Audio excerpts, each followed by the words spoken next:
Bien, señores. Dale, Hay dale, 9 Cari, minutos de perdón. 9 de la mañana que estamos iniciando un nuevo bloque, Pato. Así es, y un bloque muy especial. Me parece que no hay manera de no calificarlo como histórico lo que nos está pasando en el día de hoy. Va a ser muy difícil y espero que Osvaldo sepa entender, poder transmitir lo importante que es para nosotros que él esté acá y que no quedemos como chupamedias aparte, porque es muy difícil no reverenciarlo. Vamos a charlar con Osvaldo Bayer y seguramente va a estar buenísimo, pero tenemos esta presentación para él. Mirá. Osvaldo Bayer nació en Santa Fe, Argentina, en el año 1927. Pasó su niñez en Tucumán, luego en Bernal y por último en Belgrano. Es historiador, escritor, periodista, guionista cinematográfico, traductor y fue profesor honorario, titular de la Cátedra Libre de Derechos Humanos de la Facultad de Filosofía y Letras de la Universidad de Buenos Aires. Entre 1959 y 1962 fue secretario general del Sindicato de Prensa. Fue secretario de redacción del diario Clarín y redactor del diario Página 12. Fue traductor del alemán de obras de Franz Kafka, Bertolt Brecht, Karl Jasper, Thomas Mann y otros. En 1963 estuvo preso, a disposición del Poder Ejecutivo durante 63 días, por orden del ministro del Interior, general Enrique Rauch. Entre 1975 y 1983, Osvaldo Bayer debió exiliarse al prohibirse el film La Patagonia Rebelde. En Alemania, donde vivió todos esos años, formó parte de diversos organismos de derechos humanos y habló en más de 100 actos en Europa denunciando los métodos de la dictadura militar. Recibió numerosas distinciones por sus libros, escritos, ensayos y guiones de películas. Hoy, en Buenos Días, Buenos Aires, recibimos a un luchador, un anarquista y pacifista a ultranza. A 40 años del último golpe militar, tenemos el lujo de presentar a Osvaldo Bayer.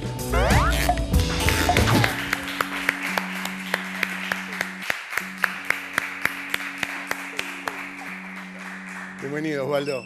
Nada, más que agradecido. Aparte, en una semana en la que me comentabas recién, fuera de aire, que obviamente estás convocado a todos lados, tu palabra es autorizada y es una semana muy especial. Y sí, son 40 años. ¿Sos de creer así en la Las cifra? dictaduras que tuvimos. La peor sin dudas, ¿no? Alguna vez te Yo escuché... tuve 13 dictadores militares en mi vida. Sí, Esa fue la peor, sí. La de Videla. la de Videla. ¿Y a vos te significa algo los números redondos? Digo, porque viste que 40 impacta, sería un año más, pero vos decís 40.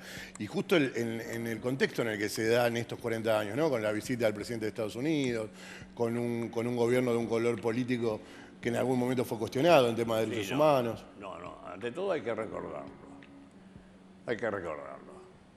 Y llevar el nunca más para siempre. Sí. Fue terrible.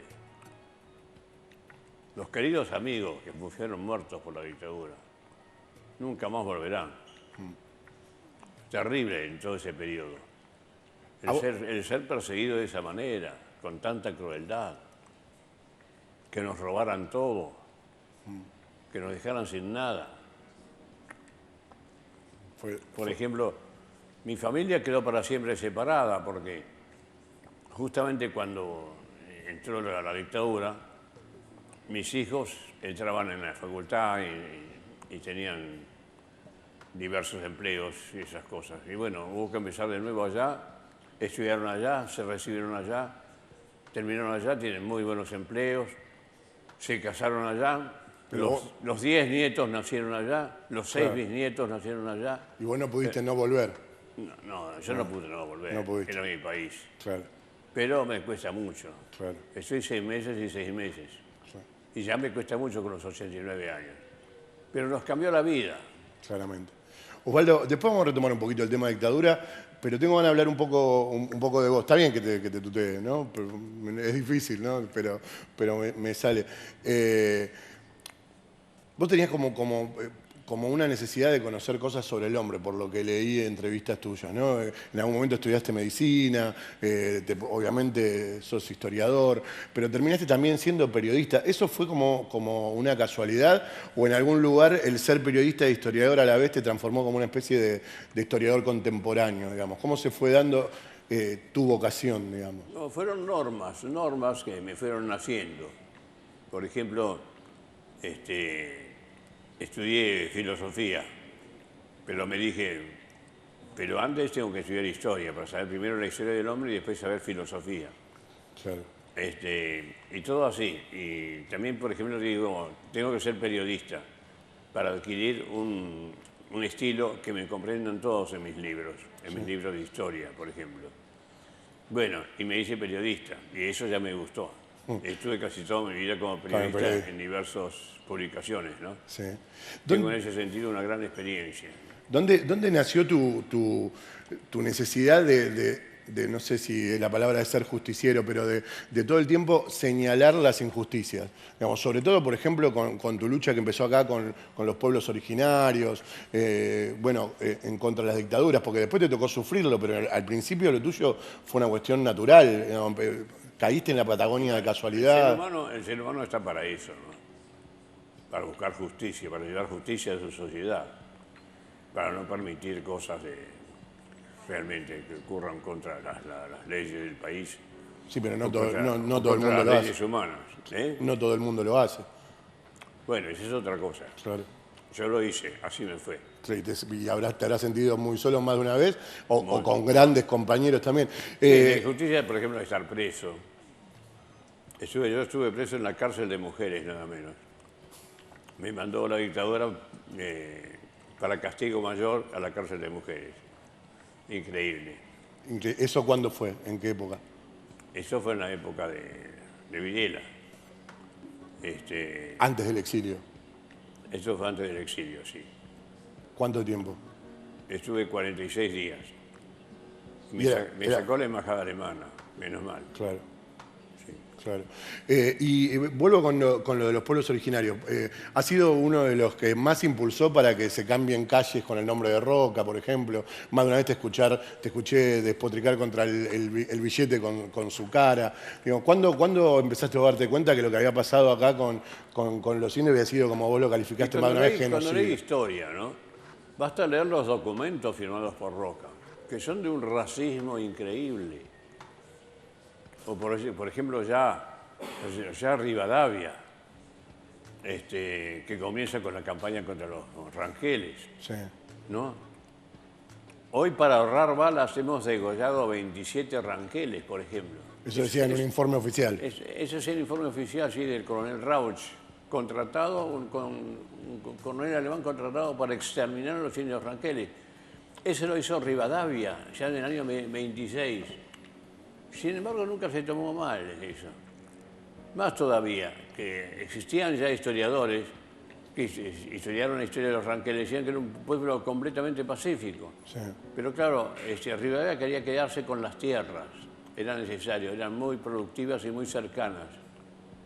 Y entonces empezó... Y nosotros nada, como si nada hubiera pasado, ¿viste? Rivadavia, el mayor de los héroes, o el más largo, no sé. El sillón tiene su nombre. O la calle más larga, qué sé yo, las cosas que tenemos. Es increíble. Bueno, yo creí necesario buscar la ética en nuestra historia. ¿Quiénes fueron los que defendieron la ética, no? ¿Y eso te terminó llevando a la Patagonia en algún lugar? Porque digo, la conquista del desierto, como que la Patagonia, después con lo que pasó con tu libro, la película, está muy presente en tu historia. La Patagonia está muy presente, sí. Y realmente porque fue un crimen atroz, lo que hizo Varela. Y eso lo hizo Irigoyen. Y no se nos dijo nunca eso. Lo hizo Irigoyen. Irigoyen nunca se hizo la autocrítica. Cuando se llamó al Congreso a Hipólito Yrigoyen para que informara el por qué utilizó la pena de muerte para con los huelguistas de la Patagonia, él no concurrió y no le dijeron nada. Nunca concurrió ni nunca dio un informe del por qué los fusilamientos en la Patagonia, de por qué los fusilamientos en el Chaco que hizo también él. ¿En qué año escribiste el libro que graficaba esto que después se transformó en una película? Exactamente. Y debe haber sido en el año 60, los años 60, son 4 tomos.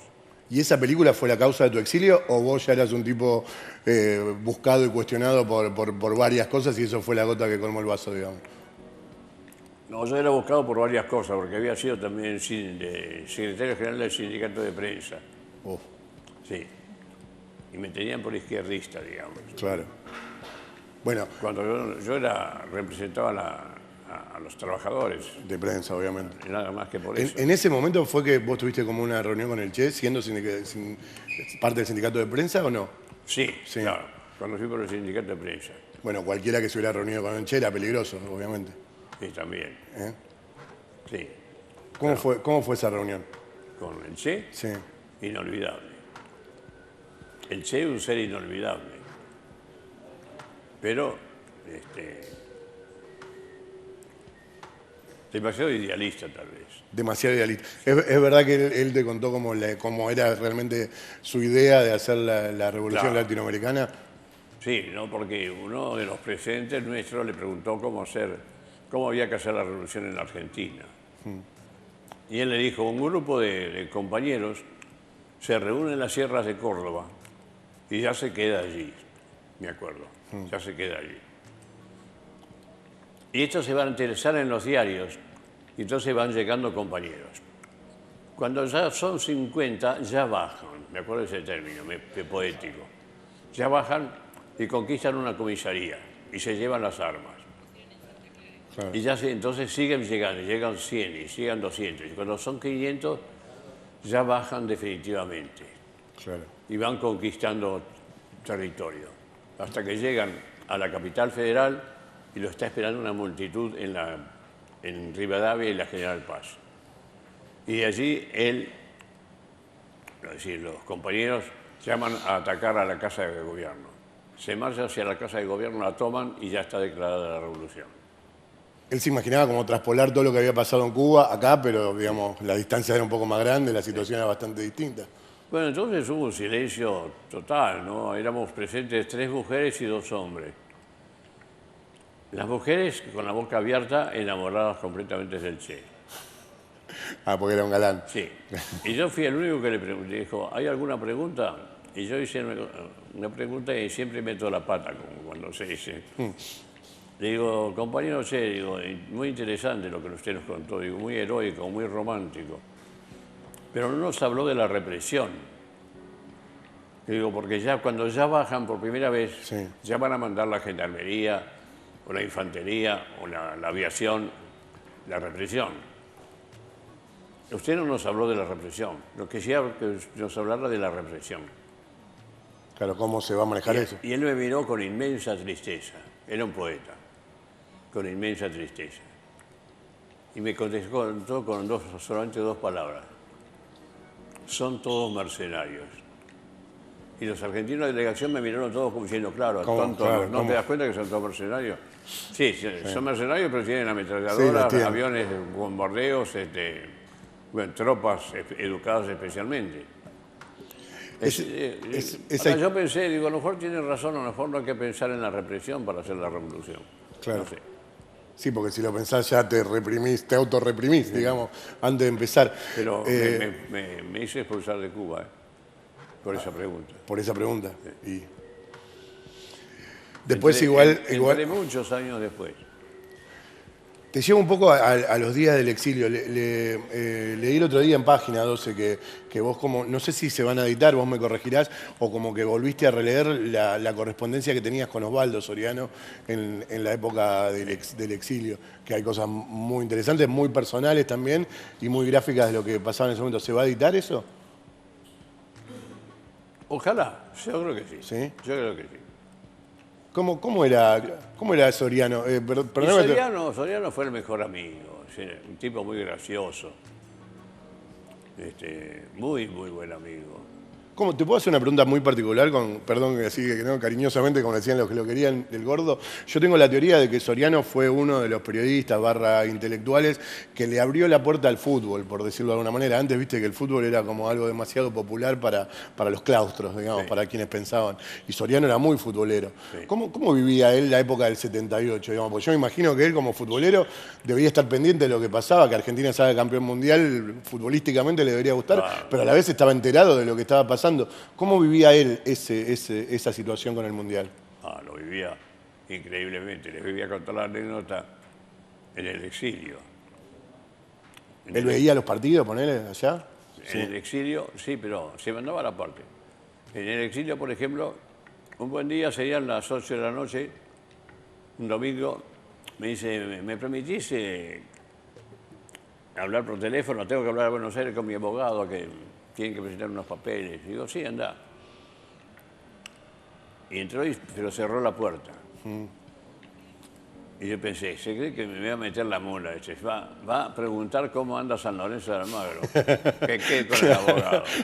Bueno, volvió a los 10 minutos todo contento. Pasaron una hora, 3/4 de hora más 45 minutos del partido, que había terminado el partido.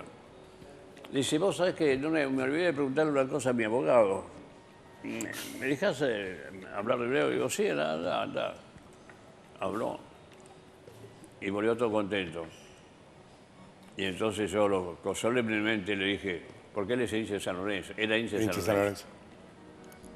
Le digo, yo no sé cómo vos podés ser hincha de un club que como nombre tiene ese santo de la Iglesia Católica.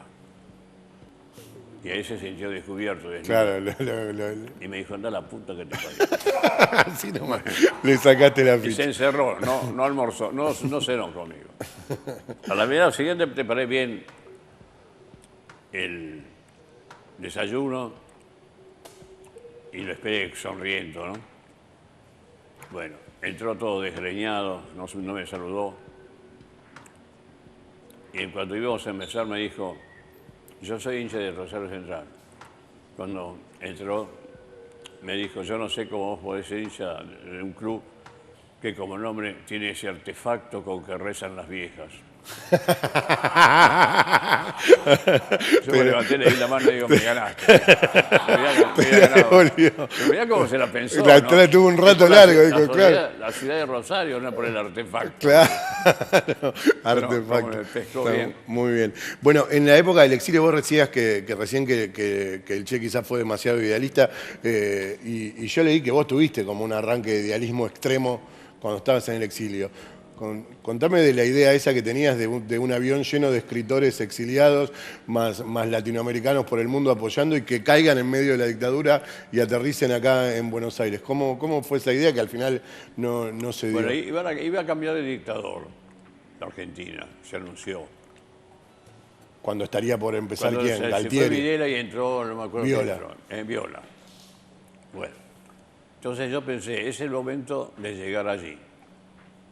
Una delegación. Entonces pensé, volvemos los argentinos de Europa, Sí. pero acompañados. Con otros escritores o personalidades que apoyen. A personalidades. Bien. Por ejemplo, Günter Grass, de los alemanes. Günter Grass. Sí, y así, ¿no? De cada país. Y por supuesto, presidido por Cortázar. Cortázar. Rulfo también. Juan Rulfo te había dicho que iba a estar. de México, sí. Y todos se anotaron bien, ¿eh? Todos se anotaron para venir, ¿eh? Muy valientes. Pero Günter Grass me dijo, tiene que ir Cortázar, si no va Cortázar no vamos. Bueno, entonces Soriano preparó una cena en su casa en París y me invitó a mí y a Cortázar con su mujer, ¿no? Y Cortázar en ese tiempo estaba muy enamorado de un estudiante canadiense. Se le caía la baba. Y bueno, y la trajo a ella también, me los presentó. Y entonces después yo le presenté el plan de volver ese día del cambio de dictador, volver. Digo, yo he hablado ya con la Iglesia Evangélica Alemana, que nos ofreció su recinto para estar ahí, para vivir allí en el recinto. Volver y le daban hospedaje, digamos. Como hospedaje. Claro. Entonces puede pasar lo primero. Llegamos y nos rechazan. Si no lo dejan ni aterrizar. No nos dejan aterrizar. Ya es un éxito. Porque esta es la debilidad de los tipos. Claro. Llegamos y nos dejan bajar. Entonces vamos a la Iglesia Evangélica Alemana y ahí nos preparamos. Puede ser entonces que manden la policía y no nos permitan salir de la iglesia. También es un éxito, porque va a haber reacciones entre todo el mundo, claro. Entre las delegaciones extranjeras. Bueno, y así, conté todas las posibilidades que había, claro. ¿Cómo sería Le conté a Cortázar en París. ¿Y Cortázar qué dijo? Y Cortázar la miró a su novia, como buscándole la opinión, ¿no? Y la novia lo miró contenta. Y él miró el suelo y me acuerdo de su palabra. No sé, Cortázar no sabía pronunciar la R. Así. Y me dijo, yo no quiero que me peguen un tío con la cabeza. Esa fue la contestación. Y nos fracasó todo el Y ahí intento. un poco se frustró. No, si no viniendo Cortázar, no vinieron los otros. Fue una pena, porque hubiera sido grandioso eso, ¿no? Sí. Que los intelectuales argentinos regresan a pesar de las amenazas y todo lo demás. Bueno, después pudiste volver, vos contabas al principio, no podías no volver, y pasó el tiempo y ya en democracia hubo distintas actitudes con lo que pasó, ¿no? con la dictadura, algunas idas y vueltas, ¿no? que obediencia de vida, que punta final. Y hoy por hoy, ¿cómo estamos? ¿Qué nos podrías decir, volviendo al principio de la charla, en estos 40 años, y qué significa? Era profunda tristeza. No hemos logrado nada. Después de tantos años de lucha, después de tantos compañeros caídos, el pueblo argentino elige a Macri.